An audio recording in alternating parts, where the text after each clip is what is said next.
Баршаңызға қайырлы күн достар. Бүгін сіздерге өте дәмді болып шығатын және жасалуы өте қарапайым творожный печеньенің рецептісін ұсынатын боламын. Менімен бірге осы видеоның соңына дейін көріңіздер, және сіздің жасаған печеньеңіз өте жұмсақ болып шығатын болады. Ең алдымен 200 грамм ірімшігіміз қажет. Осыған 100 грамм сары майымызды құятын боламыз. Сары майымызды ерітіп аламыз, барлығын жақсылап араластырамыз. Одан кейін 1 шай қасық қопсытқышымызды қосамыз, және 2 стақан ұнымызды шанышқының көмегімен осылай жақсылап араластыратын боламыз. Одан кейін қамырымыз қоюланған кезде қолымызбен илеп, жұмсақ қамыр илеп шығарамыз.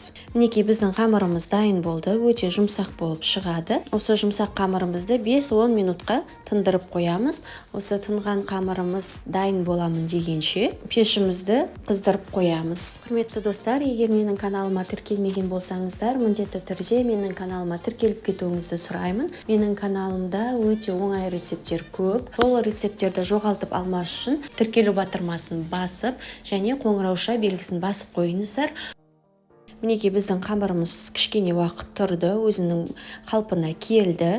Енді осы қамырымызды астына кішкене ғана ұнды сеуіп илейтін боламыз. Міндетті түрде астына ұн себіңіздер, себебі біздің творогымыз ішінде ерітілген майымыз бар, барлығы осы сіздің дастарханыңызға, жайып жатқан дастарханыңызға жабысып қалмауы керек. Сол үшін ұнды жайған кезде екі бетіне де ұн сеуіп отырып жақсылап жайып шығасыздар. Жұқа етіп жайыңыздар. 5-7 мм болатындай ғана жайып шығамыз. Оның үстіне үлкен қасықпен 4 қасық қант сеуіп шықсаңыздар болады. Егер қатты тәтті болғанын қаламасаңыздар, 2 қасық, 3 қасық өздеріңіздің ыңғайларыңызға қарай қосатын боласыздар. Одан кейін қамырымызды жіңішке етіп қолымызбен орап шығатын боламыз.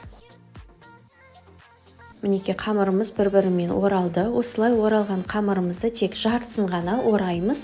Себебі қатты қалың болып кетпеуі керек қамырларыңыз, печеньелеріңіз. Сол үшін тек жартысына дейін ғана ораймыз. Одан кейін үккіштің осындай узоры бар шетімен қамырымызды кесіп шығатын боламыз.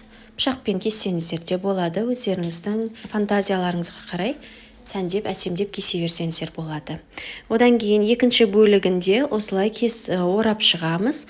Оны да өзіңіздің ыңғайыңызға қарай кез келген формада кесе берсеңіздер болады.